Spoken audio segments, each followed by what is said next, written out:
How then do I see my life? I see it as a priest. That means I am no longer my own, but at every moment of my existence acting in the person of Christ. As a United States ambassador in a foreign country, whether at recreation or in council chambers, is always being judged as a representative of our country, so too a priest is always an ambassador of Christ. Our fall can be greater than the fall of anyone else because of the height from which we tumble. Of all bad men, bad religious men are the worst, because they were called to be closer to Christ. That is an excerpt from the book I'm going to talk to you about today, Treasure in Clay, the Autobiography of Fulton J. Sheen. A little bit more about his background and where he's from. He is born May 8th, 1895 in Peoria, Illinois. His parents owned a hardware store in El Paso, Illinois, which is about 30 miles east of Peoria, but it burnt down when a kid threw a cigarette in the basement. So this is what triggered their move to a farm that his father had inherited from his grandfather, and ultimately the move closer to Peoria. So once in Peoria, he is enrolled in St. Mary's Parochial School, where he begins his Christian education. All throughout his academic career, he excels and clearly sets himself apart that he is astute and intelligent. He was the valedictorian of his high school and graduated in 1913 from the Spalding Institute, which is essentially his high school in Peoria. Back to the book. The molding of the clay was done by great sacrifices on the part of my father and mother, who would deny themselves every personal comfort and luxury in order that their sons might be well clothed and well cared for. Our family life was simple, and the atmosphere of our home Christian. Grace was said before and after each meal. When we had visitors, none of us were permitted to sit at table without wearing a coat and tie. The rosary was said every evening. The priest of the cathedral visited at the home once every week, and visits of old country cousins were very frequent. I can never remember a time in my life when I did not want to be a priest. In the early teens, my father would send us to work on one of his farms. I recall doing spring plowing, watching the young corn come up under my eyes. As I saw the rich, dark soil turned over, I would say the rosary, begging for a vocation. I never mentioned my vocation to others, not even to my parents. Being an altar boy at the cathedral fed the fires of vocation, as did the inspiration of the priest who visited our home almost every week. Not to be omitted was the rosary, which was said every evening by the family before retiring. So it's very clear that his parents laid the foundation for which his vocation would spring. And there are a couple of stories early on in his life that provide additional context into the type of person that he was. All the time that we were in school, my mother and father, both of whom believed in hard work, sent us out to one of the two farms they owned by this time, east and west of the city of Peoria. The tenant farmer would accept the Sheen boys as hired hands on weekends and during the summer months. In the early days, during some heavy farm work, my father and some of his friends who were seated together, and a jolly fat neighbor by the name of Billy Ryan, said to my father, "You know, that oldest boy of yours, Fulton, will never be worth a damn. He's always got his nose in a book." My brothers rather enjoyed farm work. I suffered it. One day when I was 10, I was playing baseball in an open lot near our home in Peoria. My mother called me to go to the grocery store to buy something she urgently needed for dinner. I complained. Why can't I finish the game? There are only 2 more innings to play. Her answer was, "You are out there for exercise. What difference does it make whether you are running the bases or running to the grocery store?" Years later, when I fell into the wisdom of Thomas Aquinas, I received the answer to her question. This learned philosopher asked, "What is the difference between work and play?" He answers, "Work has a purpose, play has none, but there must be time in life for purposeless things, even foolishness." He goes on to say, The course of life is determined not by trivial incidents of the day to day, but by a few decisive moments.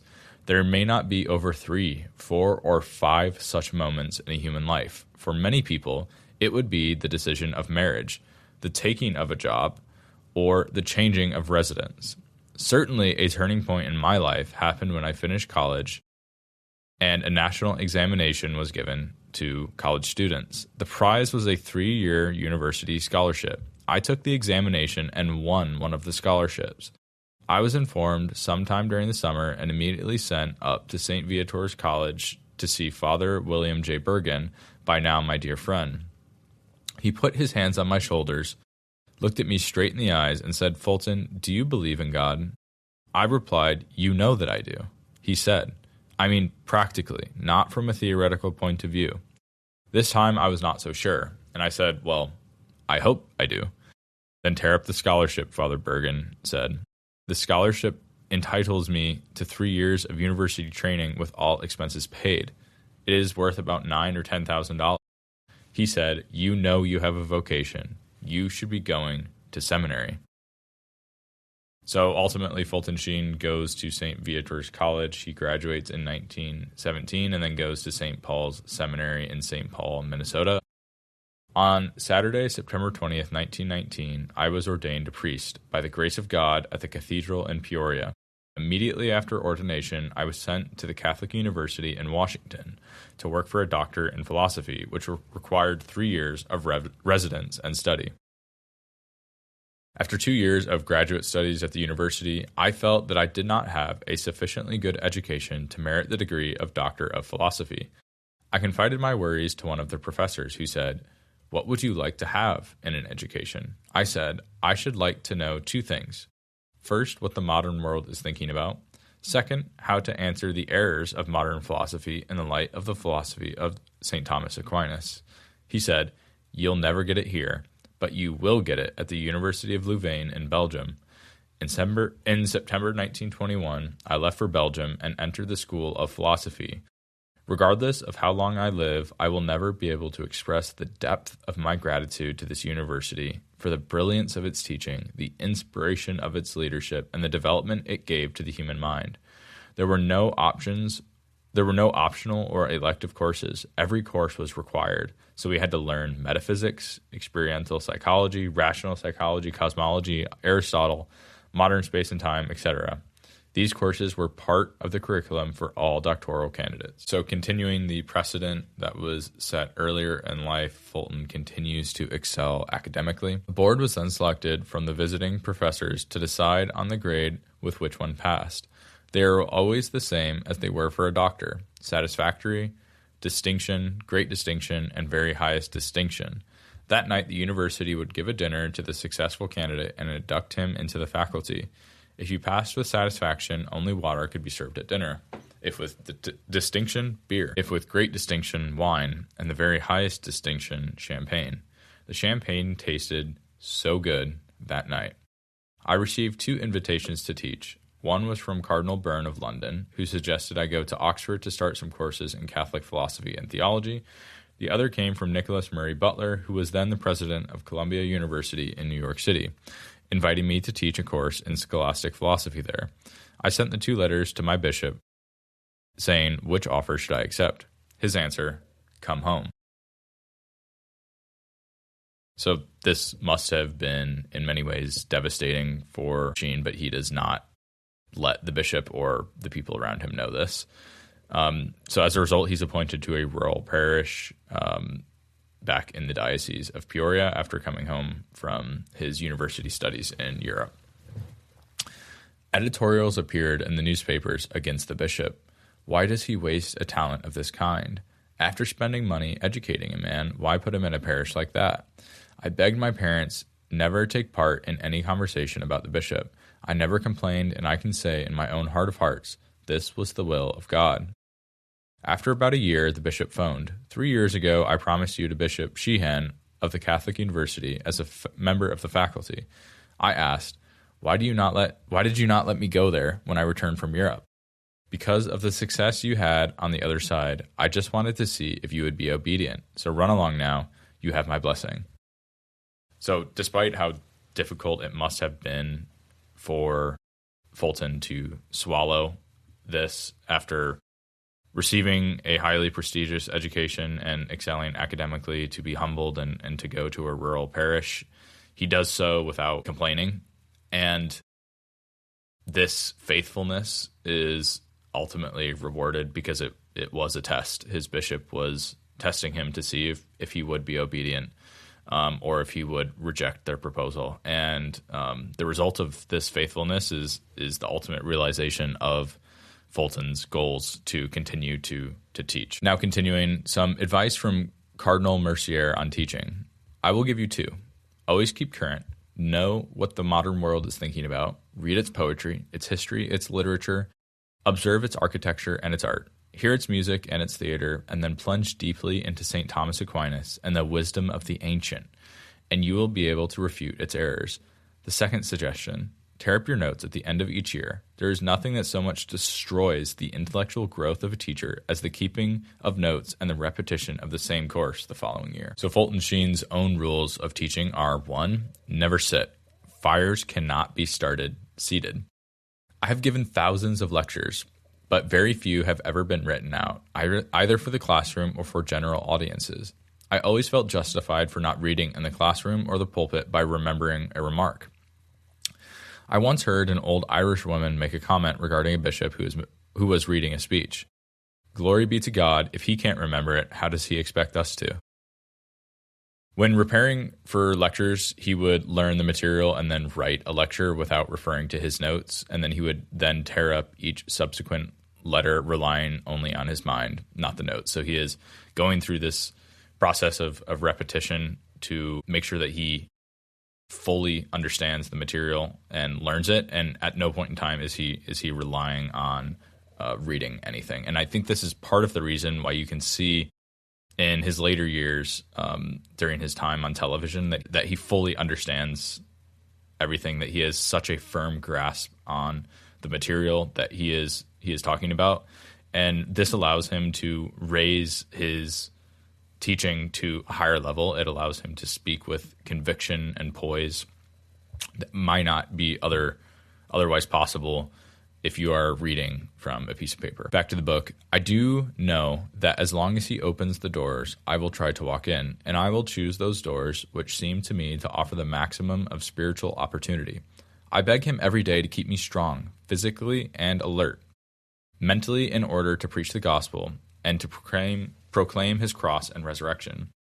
I am so happy doing this that I sometimes feel when I come to the good Lord in heaven, I will take a few days' rest and then ask him to allow me to come back again to earth to do some more work.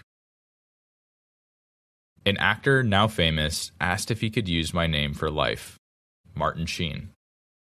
This is pretty crazy.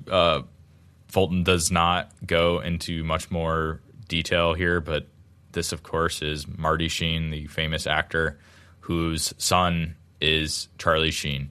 And it's just wild to understand that Charlie Sheen has his name because of Archbishop Fulton Sheen. It's difficult to imagine two people that could be much different. Back to the book here. Priests were One can almost tell the decade or the year when some priests were ordained by looking at their bookshelves. Some have temporary works. Younger ones have books on the revolutionary 60s, but some have not bought a serious book in decades. When the intellectual ladder is empty, it is difficult to repair a homiletic meal. The higher the building, the more materials have to go into it. One need never fear of exhausting material if there is serious study. Since my life has covered such a long span, it has undergone several influences in style. The greatest influence in writing was G.K. Chesterton, who never used a useless word, who saw the value of a paradox and avoided what was trite. At a later date came the writings of C.S. Lewis, who, with Chesterton, became one of the leading apologists of Christianity in the contemporary world. Lewis's style was concrete, pedestrian, full of examples, analogies, parables, and was always interesting. Preparation for communism, I have read through the writings of Marx, Lenin, and Stalin. Their philosophy can be summarized rather simply. Man has been alienated from his true nature in two ways, by religion and by private property. Man was alienated from himself by religion because it made him subservient to God. Man was alienated from himself by private property because it made him subject to an employer. If, therefore, man was ever to be restored to his true nature, religion and private property must be destroyed. Atheism and the economics of communism are inseparable. So this is Fulton Sheen's comments on communism. Throughout his life, he was one of the great opponents of communism and the evils that it created. He was also very early in identifying this, even before the end of World War II, talking about the dangers of communism. And he speaks to it here, but it's fundamentally because it is predicated on a destruction of religion. And the precedent that has been set through history is that the abolition of religion is always bad and always produces human suffering. And if you believe Christianity, for example, to be true, the denying of that truth will never bear positive fruit. Even before World War II ended, Bishop Sheen knew the danger of Russia and communism and made the bold prediction: Russia will take over all of Eastern Europe, Poland, Lithuania, Albania, Czechoslovakia. Just before World War II, when Russia and Germany were still enemies, I made the prophecy on radio that communism and Nazism, which are now enemies, will become friends over the bleeding body of Poland. The prophecy became true as the Nazis and Soviets were united. Despite my opposition to the evils of communism, I have always loved Russia. It may very well be that the basic reason why communism appeals to Russia is because of a religious inclination. Deeply embedded in the Russian soul is a passionate religious conviction. The universal vocation of Russia to call all men to brotherhood, the need of sacrifice and pain to accomplish this mission, and the supreme need of resigning oneself to God's will. Communism, in the face of a declining church, promised the people the realization of these three ideals, but without clearly telling them that they would be emptied of God. Brotherhood became a revolutionary proletariat. Sacrifice became violence, and the will of God became the will of the dictator. Communism is a religion, as surrender to an absolute. That is why it appeals to those who are without faith, and why Soviet Russia is today regarded as the last hope of the Western man who lives without God. The little tabernacle in my private chapel is a replica of a Russian church. Thus do I express my hopes for the ultimate conversion of Russia, not in war, but in prayer. Must we trust that the land which was once known as Holy Russia may become again the wellspring whence a pure stream of Christianity may flow? On Labor Day 1955, he began the first Latin Rite bishop in history to offer a solemn Byzantine Rite Mass in English. This he did at Uniontown, Pennsylvania, where more than 150,000 pilgrims joined him in praying for Holy Russia. So Fulton Sheen is then ordained a bishop in 1951, and this is actually a super interesting story. It's after refusing a nomination to be a bishop, because the circumstances of that previous nomination he referred to as a push from below, meaning another bishop was recommending him to be a bishop, and he refused it on the grounds that he would only accept a pull from above, meaning the Holy Father himself appointing him to be a bishop. And so this is ultimately realized in 1951. Also during this time, he is appointed the director of the Society of the Propagation of Faith and is invited by a television network to appear on a weekly show for which I was paid $26,000 a night. This, along with the gifts that came to my office as a result of television, made it possible to give millions of dollars to the poor of the world over the course of 1 year. This just makes me think Bishop Sheen is clearly highly educated, highly intelligent. He has so much potential. He could have done anything he wanted in the world, and he chose to enter the priesthood.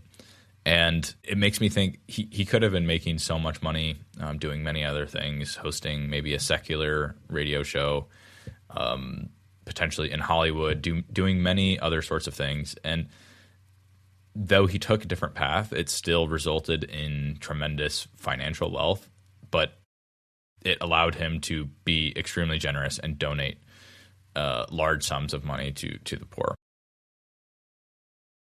So as Bishop Sheen's role as the director of the Society of the Propagation of Faith, he travels all over the world and cites one of St. Augustine's quotes here: "The world is a book, and those who do not travel read only a page." In a story from one of his travels, Cardinal Spellman, responding to a welcome in Sydney, wanted to say a word about Monsignor Sheen, who in America is doing more than any archbishop or any bishop to make the faith known and loved. He is one of the most truly apostolic souls of our times. He has the ear of Catholics. He has the ear of non-Catholics. And I rejoice to know the Australians love him as much as we do. I brought him on this trip to give him some recognition, to pay a debt. But I find that I have only increased the debt, if there be such a thing. So he is then appointed by the Pope to be the Bishop of Rochester in 1966. In the 60s, a social consciousness arose in which the love of neighbor was too often purchased at the cost of neglect of God at times. Individual justice was ignored so long as one was fighting for social justice. The second characteristic of the 60s, which seems to be in contradiction but is not, was the emphasis on the me. In the beginning is not the word, but in the beginning is the I, and it was good.